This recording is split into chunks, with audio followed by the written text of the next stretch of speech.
नमस्कार दोस्तों, मैं मुकेश। आप इंट्रो स्क्रीन पर पढ़ रहे हैं।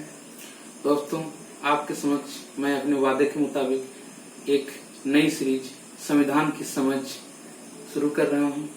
दोस्तों, इससे आपकी संविधान की समझ विकसित होगी, संविधान के बारे में जागरूकता फैलेगी, कॉम्पिटिटिव एग्जाम्स के लिए ये आपको सहायता करेगी। दोस्तों, आप लोग देखिए, खूब मजे लीजिए। हो सकता है आगे मैं स्क्रीन पर विजिबल ना रहूं, आपके सामने होंगी सिर्फ स्क्रीन पर होगी आपकी निगाहें और आपकी निगाहों को दिशा देने के लिए होंगी मेरी।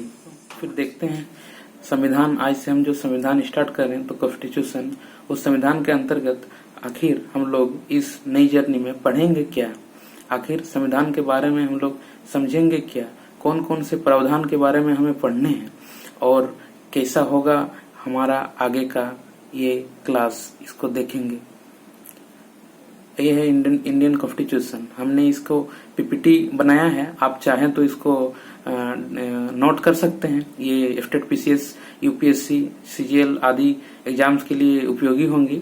और चाहे आप यदि प्रोफेशनल पढ़ाई में नहीं है तो आप ऐसे भी देख सकते हैं, मजा लीजिए, जर्नी बहुत मजा आएगी। तो कॉन्स्टिट्यूशन में दोस्तों सबसे पहले हम लोग पढ़ेंगे इंडियन कॉन्स्टिट्यूशन का।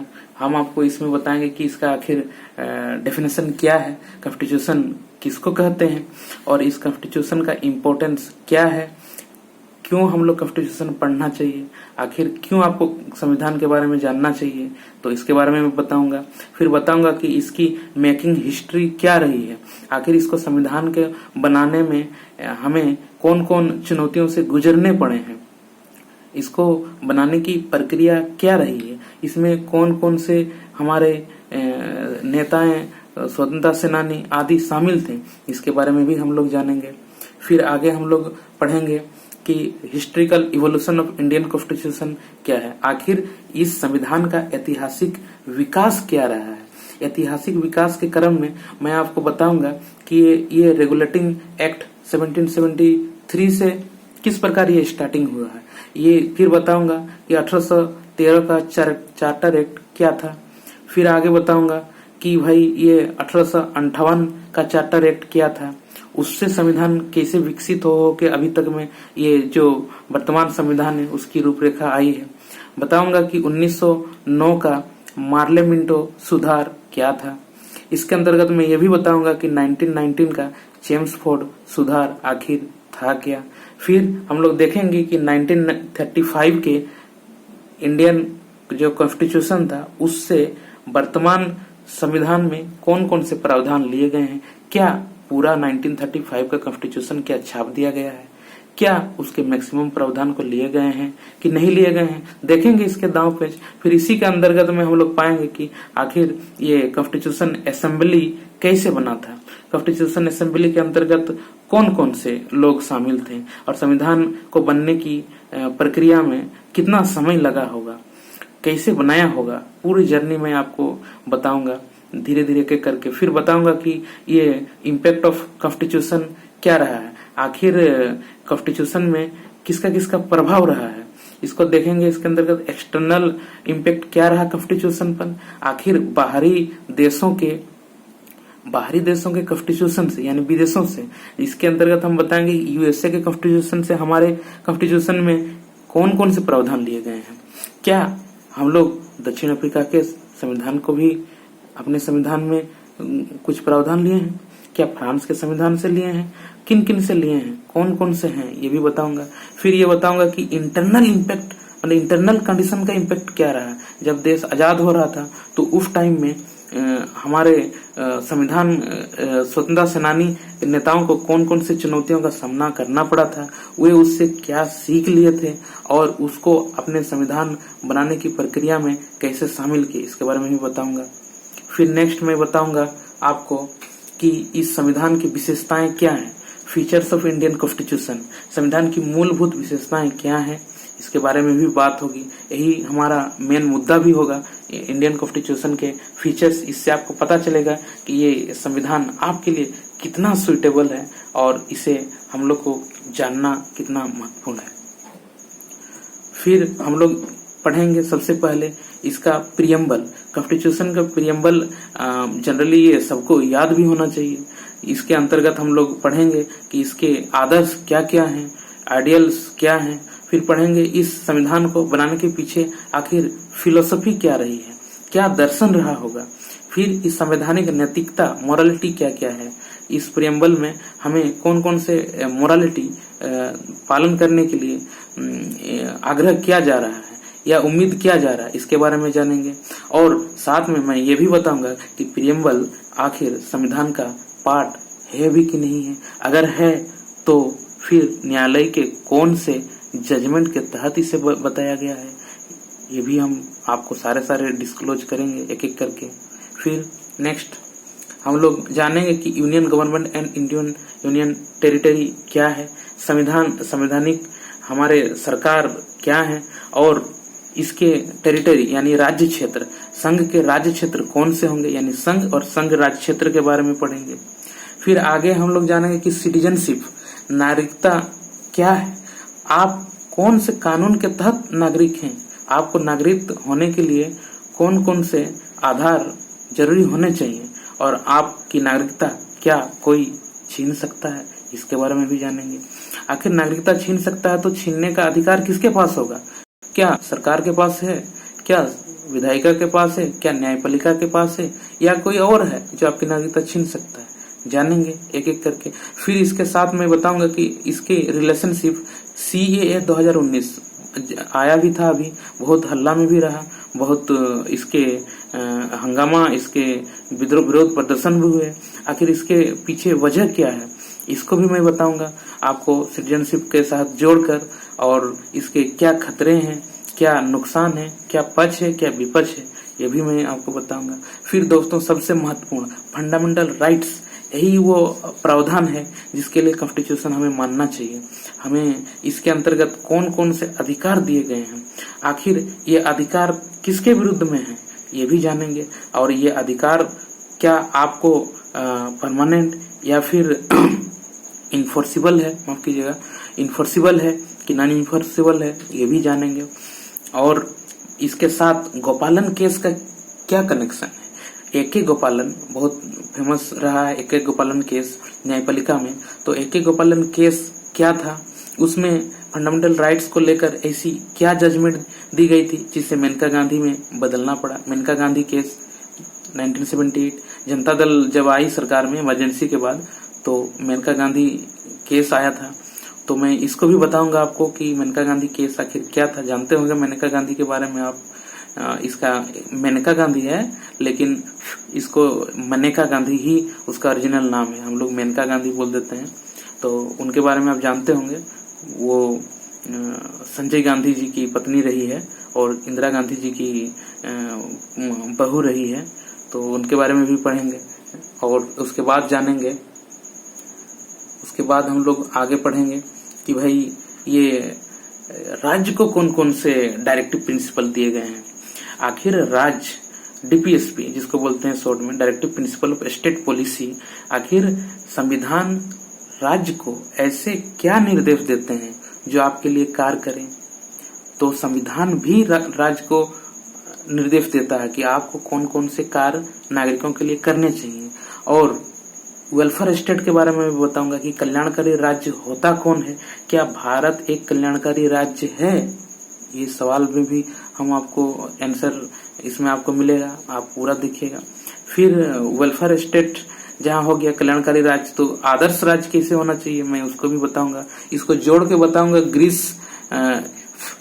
ग्रीक के राज्य से, जो पुराना प्लेटो के राज्य में आदर्श राज्य था, उस वहां से कैसे वेलफेयर स्टेट की अवधारणा आई है, तो उसको भी मैं इधर बताऊंगा।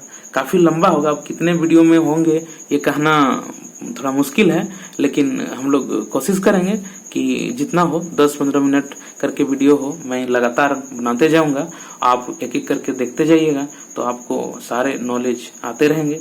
बस आपका नॉलेज बढ़े जाए यही, और इसके बारे में जागरूकता फैले, यही मेरा उद्देश्य भी है।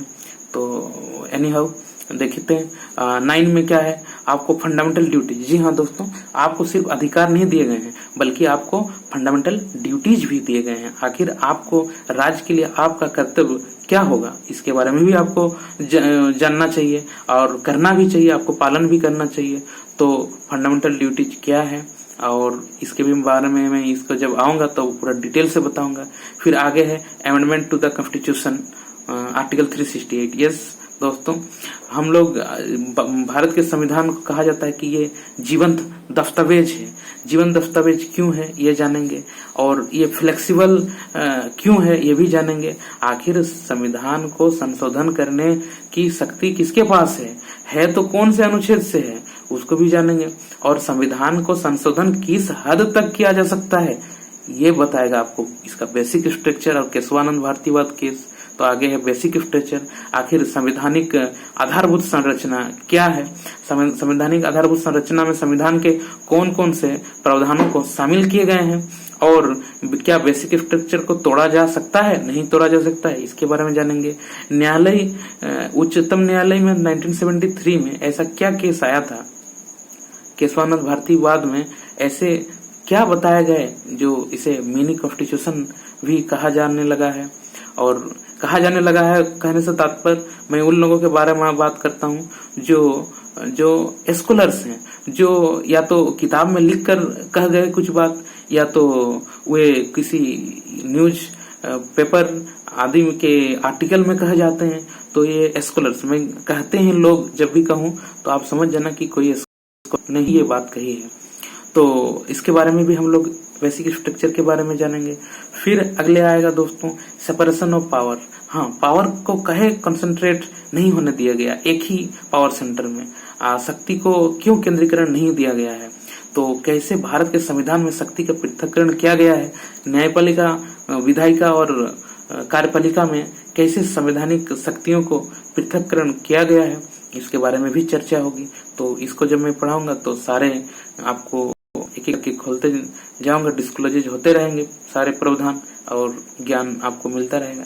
आगे है 13 में functional responsibilities of union and it's territory and states. दोस्तों जी, संघ के कार्य के क्या क्या जिम्मेदारी होंगी, यानी यूनियन के जिम्मेदारी आपके प्रति कार्य करने की जिम्मेदारी क्या होगी, इसके बारे में बताया जाएगा इसमें। तो आप जान पाएंगे कि ये सरकार जो है, सरकार को आपके लिए क्या जिम्मेदारी बनती है। और जाहिर सी बात है आप जानेंगे तभी तो उसकी मांग करेंगे सरकार से। और नागरिक होता, जब मैं नागरिक राज्य और राष्ट्र के संबंध बताऊंगा तो बताऊंगा कि कैसे भाई ये नागरिक मांगता है राज्य से अपने अधिकार और राज्य कैसे सीमित करती है नागरिकता के अधिकार और न्यायपालिका कैसे उसको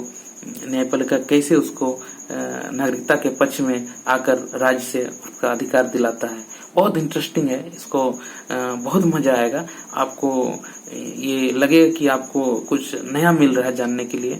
तो मैंने इसकी जिम्मेदारी ले ली है, आपको जरूर ये पूरा वीडियो में मतलब जितना सीरीज है मैं पूरा एक एक करके आपको बताते जाऊंगा और देखते हैं क्या होता है। नेक्स्ट में आएगा आपको ये structure of federal government, structure of federal government. हाँ, संघवाद क्या होता है इसके बारे में भी बात करूंगा। आपको बताऊंगा कि संघ सरकार का ढांचा भारत के संविधान में किस प्रकार से बुना गया है।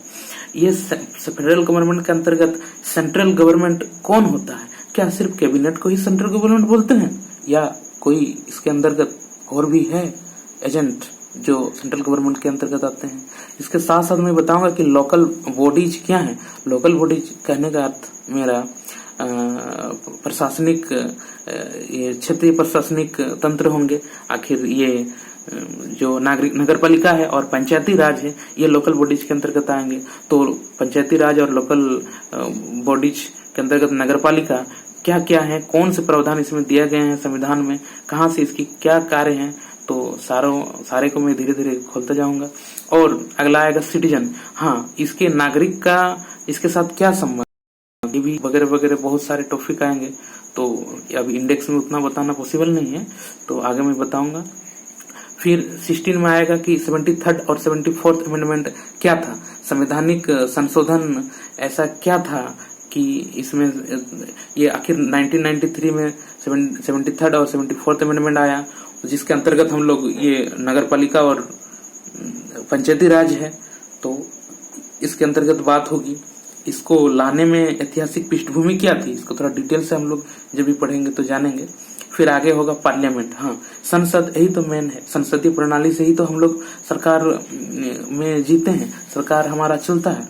तो पार्लियामेंट क्या है इसको मैं बताऊंगा, पार्लियामेंट के कौन कौन सदस्य होंगे ये भी बताऊंगा, आखिर पार्लियामेंट का कंडक्ट ऑफ बिजनेस होगा कैसे, इसकी कार्य संचालन प्रणाली होगी कैसे, इसके बारे में बात होगी। फिर बताऊंगा कि पार्लियामेंट्री कमिटीज कौन कौन से होते हैं, इसके अंतर्गत कौन कौन सी समितियां कार्य करती हैं, उन समितियों के बारे में जानूंगा। फिर इसी के में आएगा स्टैंडिंग कमेटी, पार्लियामेंट्री कमेटी में ही आता है स्टैंडिंग कमेटी, एस्टिमेटेड कमेटी, और भी बहुत सारे हैं, तो एक एक करके हम लोग जब भी आएंगे तो देखते जाएंगे। फिर आएंगे प्रेसिडेंट, ये देश की सर्वोच्च पद होती है प्रेसिडेंट, राष्ट्रपति, और जानेंगे राष्ट्रपति के कौन से कार्य हैं, इसकी क्या क्या शक्तियां हैं, और ये सरकार में मुखिया कैसे है, और क्या ये प्रधानमंत्री को निर्देश दे सकता है, क्या प्रधानमंत्री को सलाह दे सकता है, कैसे कार्य करता है, इसकी चुनाव प्रणाली कैसे होती है, इसको कैसे कोई राष्ट्रपति, क्या आप राष्ट्रपति बन सकते हैं, इसकी भी बात होगी। ये संविधान के कौन से पार्ट में दिए गए हैं, मैंने यहाँ लिख दिया है, पार्ट 52 से लेकर 78 तक ये संवैधानिक प्रावधान है इसके अंतर्गत, तो सारों को धीरे धीरे करके देखते जाएंगे हम लोग। फिर आगे आएगा वाइस प्रेसिडेंट, जब प्रेसिडेंट जान गए तो उपराष्ट्रपति के बारे में भी जानेंगे। मैं बताऊंगा कि उपराष्ट्रपति आखिर संसद का सदस्य है भी कि नहीं है, ये भी जानेंगे, और वाइस प्रेसिडेंट का क्या कार्य है, आखिर प्रेसिडेंट और वाइस प्रेसिडेंट को हटाने की भी कोई व्यवस्था है कि नहीं, इसके बारे में भी जानेंगे हम लोग। फिर जानेंगे कि ये पावर सेंटर यानी प्राइम मिनिस्टर, इसको हम लोग पावर सेंटर बोल देते हैं, ये प्राइम मिनिस्टर आखिर कौन है, प्राइम मिनिस्टर कौन है, कहने का अर्थ है कि प्राइम मिनिस्टर आप कैसे बन सकते हैं, ये कैबिनेट का मुखिया कैसे होता है, और प्रधानमंत्री की कौन कौन सी शक्तियां हैं, बहुत सारे अभी आएंगे। फिर कैबिनेट, पूरा कैबिनेट को हम लोग जानेंगे कि कैबिनेट कितने सदस्यों से मिलकर बनता है, कैबिनेट में कार्य करने वाले लोग कौन कौन से हो सकते हैं, तो ये भी हम लोग जानेंगे। और सारे को मैं वर्तमान घटनाओं के साथ जोड़ता चलूंगा, तो आप भी कनेक्ट होते चलिएगा। और उसके बाद आगे है जुडिशरी सिस्टम, अब थोड़ा सा डिसिप्लिन चेंज करके हम लोग न्यायपालिका की ओर मुड़ेंगे। और न्यायपालिका को आप जानते ही हैं, ये नागरिकों का दोस्त समझा जाता है, क्योंकि जब भी अधिकार का हनन होता है हम लोग माय लॉर्ड कह के चलते चलते हैं न्यायपालिका के सामने में, वही अधिकारों की रक्षा करता है। तो जानेंगे न्यायपालिका में आखिर जजों की भूमिका क्या है, चुनाव का तरीका क्या है, संवैधानिक प्रावधान इसके क्या क्या हैं, और क्या किसी जज को इम्पीचमेंट मोशन के साथ रिमूवल भी किया जा सकता है, क्या होगा जब जज कोई भ्रष्टाचार हो जाए, तो इन्हीं सारी सवालों का जवाब हमें इससे मिलेगा। फिर आगे समझेंगे कि भारत में चुनाव प्रणाली यानी इलेक्टोरल सिस्टम क्या है, आखिर किस आधार पर चुनाव यहाँ किए जाते हैं, क्या प्रेसिडेंट और प्राइम मिनिस्टर के चुनाव सेम होते हैं, क्या एमपीज और एमएलए के चुनाव में भी सेम होते हैं, आखिर कोई लोकल बॉडी का सदस्य चुनाना चाहता है तो वो कैसे चुनाएगा, क्या आप कभी चुनाव में भागीदारी ले, या फिर ये चुनाव प्रणाली को शुरुआत जो हुई विकसित होने, इसके पीछे क्या कहानी है, मैं कहानियों को भी धीरे धीरे आपके समझ जोड़ता चलूंगा। और भी बहुत सारे हैं, मैंने इंडेक्स में बहुत कम लिख दिया है अभी, तो धीरे धीरे जैसे आएगा एपिसोड में बढ़ते जाएगा, हम लोग लिखते चलेंगे। आगे हम बताएंगे कि ये ह्यूमन राइट्स कमीशन क्या है, आखिर एफटीएसी कमीशन क्या है, एफटीएसी कमीशन में कौन कौन से प्रावधान दिए गए हैं, इसमें इसके अंतर्गत हम लोग एट्रोसिटीज एक्ट को भी पढ़ेंगे, क्यों एफटीएसीज को संरक्षण भी मिलना चाहिए, ये भी पढ़ेंगे। मैं बीच में कहीं पर आपको आरक्षण के मुद्दे पर भी बताते चलूंगा कि आरक्षण आखिर जरूरी है भी कि नहीं है, क्या आरक्षण अभी समाप्त नहीं कर देना चाहिए, क्या आरक्षण को बनाए रखना चाहिए कि नहीं रखना चाहिए, तो इसको फिर लेके चलूंगा। तो कई बार आएगा कि कोई हो सकता है कोई जातिवादी बात आ जाए तो फिर भी देख लीजिएगा। मैं सारा संवैधानिक दायरे में ही बात करूंगा, किसी को हट करने का मेरा कोई उद्देश्य नहीं होगा। आखिर जो संवैधानिक प्रावधान होंगे मैं उसी के दायरे में ही बात करूंगा, सारे राजनीतिक झुकाव को हटाकर, क्योंकि यहाँ हम लोग सिर्फ संविधान सीखने के लिए आए हैं, एग्जाम पर्पज से आए हैं। और मैं चाहता हूँ कि आप यहाँ से डाइवर्ट होकर ना जाएं, आपको यहाँ से कुछ सीख के कुछ आप संजो कर जाएं और आप इसको अपने लाइफ में यूज करिए। तो thank you, keep watching and thank you so much friends. Please like and recommend. Okay, thanks to all.